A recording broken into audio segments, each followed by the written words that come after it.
Olá, meus caros.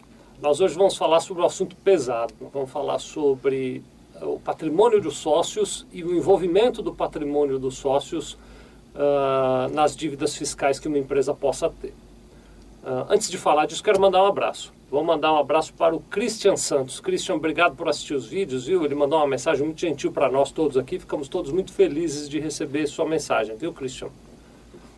Voltando ao assunto do dia, eu quero conversar um pouquinho com vocês a respeito de uma preocupação que de vez em quando, infelizmente, eu encontro alguém tendo, que é a seguinte preocupação. Eu tenho uma empresa, a minha empresa, por alguma razão, não conseguiu pagar todos os impostos que ela deveria ter pago.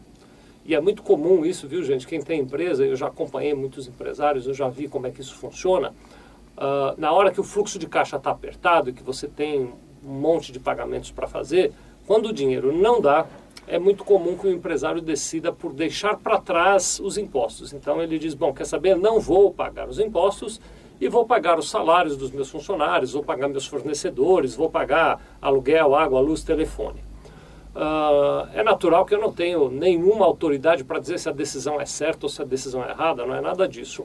Eu, nas vezes em que acompanhei isso acontecendo, posso dar aqui meu testemunho de que a intenção de todo empresário, pelo menos todos os que eu conheço, sempre foi muito correta, muito lícita. Bom, não vou pagar os impostos agora, mas a situação vai melhorar e aí vou pagar esses impostos futuramente. O problema se instaura quando futuramente não dá para pagar aqueles impostos. E aí os empresários que se veem nessa situação, de repente vão olhar e tem uma dívida muito grande.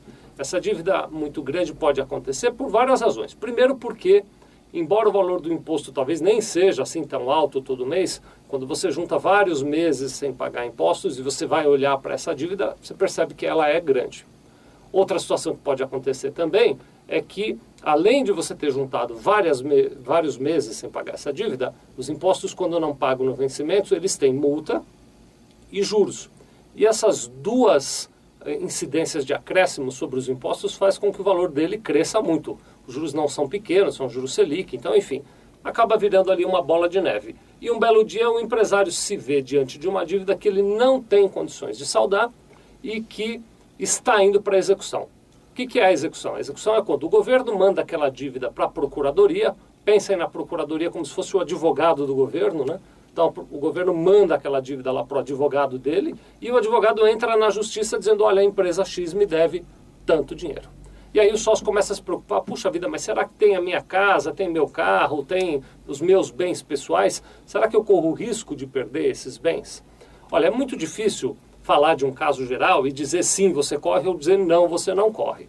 Eu recomendo sempre que essa situação está se instaurando, e veja bem as minhas palavras, eu não estou dizendo depois que ela está instaurada, não. Sempre que você está passando por dificuldades e começa a optar por não pagar imposto, procure falar também com o seu advogado. Fale com o seu contador, a gente vai te orientar, mas fale também com o seu advogado para ver o que é melhor fazer.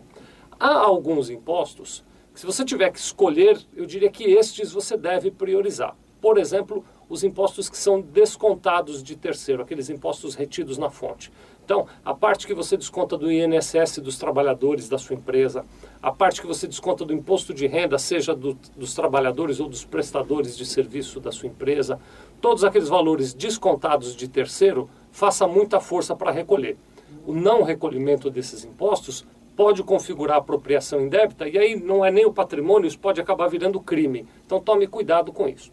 Agora, o restante dos impostos, em teoria, a dívida estabelecida é da empresa e não do empresário.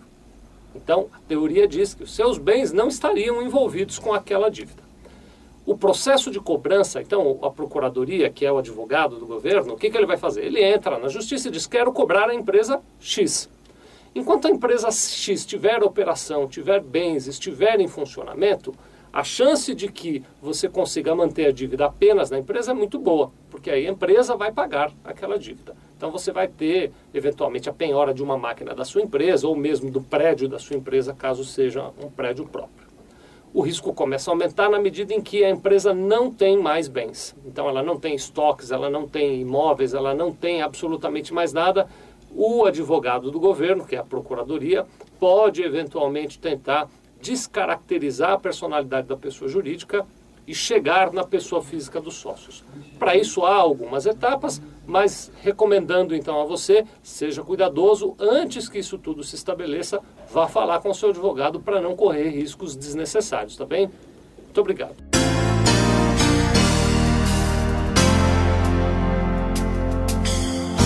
Sevilha Contabilidade. Nós vendemos tranquilidade.